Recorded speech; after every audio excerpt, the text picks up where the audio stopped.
ابراہ کعبہ سے اتنی نفرت کیوں کرتا تھا کہ 60,000 کی فوج لے کر اس نے کعبہ پر حملہ کر دیا، کیونکہ کعبہ پورے عرب کے لیے ایک مقدس جگہ بن چکی تھی اور سارے عرب سے لوگ مکہ عبادت کے لیے آتے تھے اور اس سے چند لوگ بہت پیسہ کما رہے تھے۔ ابراہ کو اس بات کا بہت غصہ تھا کہ یہ غریب عرب والے نہ تو ان کا کوئی بادشاہ ہے اور نہ ہی کوئی گورنمنٹ، یہ کیوں پورے عرب کا سینٹر بن چکے ہیں۔ تو اس نے حملے سے پہلے اپنی سلطنت یمن کے کیپٹل صنعاء میں ایک بہت بڑا چرچ بنوایا تاکہ لوگ کعبہ کو چھوڑ کر اس کے پاس آئیں، لیکن یہ پروجیکٹ پوری طرح فیل ہو گیا، جس کے بعد ابراہ کے پاس صرف ایک آپشن بچا تھا کہ کسی طرح کعبہ کو گرایا جائے۔ ابراہ کسی بادشاہ کے گھر میں پیدا نہیں ہوا تھا، بلکہ یہ رومنز امپائر کے ایک چھوٹے سے شہر کے ایک چھوٹے سے بزنس مین کا غلام تھا۔ اصل میں مسئلہ یہ تھا کہ یمن اور حبشہ کی لڑائی بہت عرصہ سے چل رہی تھی، کیونکہ یمن واز ڈومینیٹڈ بائی جوز، یہودی، اور حبشہ میں سارے عیسائی رہتے تھے۔ تو پہلے حملہ یہودیوں نے کیا اور کرسچن علاقوں میں تباہی مچا دی، جس کی وجہ سے سپر پاور رومنز امپائر کو بہت غصہ آ گیا۔ تو رومنز امپائر نے حبشہ میں اپنے کرسچن بھائیوں کی مدد کر کے یمن میں یہودیوں کی سلطنت ہمیشہ کے لیے ختم کر دی، اور اس کام کے لیے انہوں نے اپنے ہی ایک غلام کو بھیجا جس کا نام تھا ابراہ، جو 1,00,000 فوج لے کر گیا اور یہودیوں کی تباہی مچا دی اور ان کی سلطنت ہمیشہ کے لیے ختم کر دی۔ اس کے بعد ابراہ بہت زیادہ اسٹرانگ ہو گیا اور اس نے یمن کو اپنے ہی ملک حبشہ سے الگ کر لیا، مطلب ایک جنرل نے اپنے ہی ملک سے بغاوت کر دی۔ حبشہ کے بادشاہ کو اس بات پر بہت غصہ آیا اور اس نے پھر ایک فوج بھیجی، لیکن اس بار ابراہ کے خلاف۔ اس نئی فوج نے اپنے ہی جنرل کو قتل کر کے ابراہ کے سامنے پیش کیا اور ابراہ کی فوج میں شامل ہو گئے۔ اس کے بعد ابراہ پورے عرب کا سب سے طاقتور بادشاہ بن گیا اور پورے عرب میں اس کا انفلوئنس پھیل گیا، سوائے ایک چیز کے۔ ہر سال پورے عرب سے ہزاروں لوگ مکہ میں کعبہ کے طواف کے لیے جایا کرتے تھے۔ تو ابراہ نے سوچا اس میں کون سا بڑی بات ہے، تو ہم بھی ایک بنا لیتے ہیں۔ تو اس نے اپنے کیپٹل میں بہت عالیشان چرچ بنوایا، جس کو اس نے پوری دنیا کے ہیرے جوہرات سے بھر دیا۔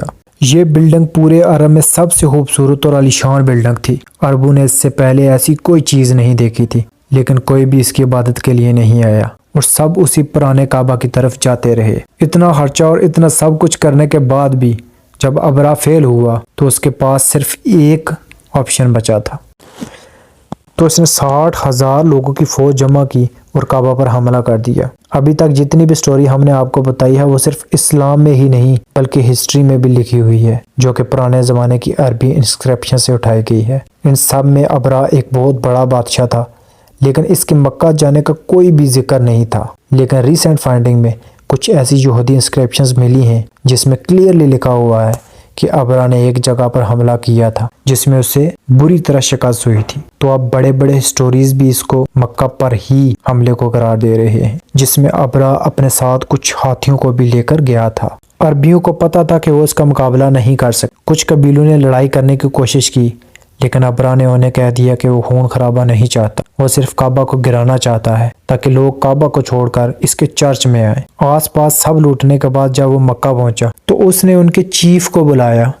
تو عبد المطلب نے آ کر کہا کہ آپ نے میرے کچھ اونٹ قبضہ کیے ہیں، وہ مجھے واپس کر دیں۔ تو ابراہ نے ہنس کر کہا مجھے تو لگا تم بہت بہادر شخص ہو گے، تمہیں تو اپنے اونٹوں کی ٹینشن ہے۔ تو عبد المطلب نے کہا میں صرف اپنے اونٹوں کا مالک ہوں، اس گھر کا جو مالک ہے وہ جانے اور تم جانو، لیکن اتنا یاد رکھنا آج تک کوئی بھی اس گھر کو نقصان نہیں پہنچا پایا۔ اور جب اگلے دن ابراہ نے اپنی فوج کو حملے کا حکم دیا، لیکن اس کا ہاتھی رک گیا اور بہت کوشش کے بعد بھی وہ آگے نہ بڑھا۔ اسی وقت آسمان سے کچھ پرندے آئے، ہر ایک کے منہ میں ایک پتھر تھا۔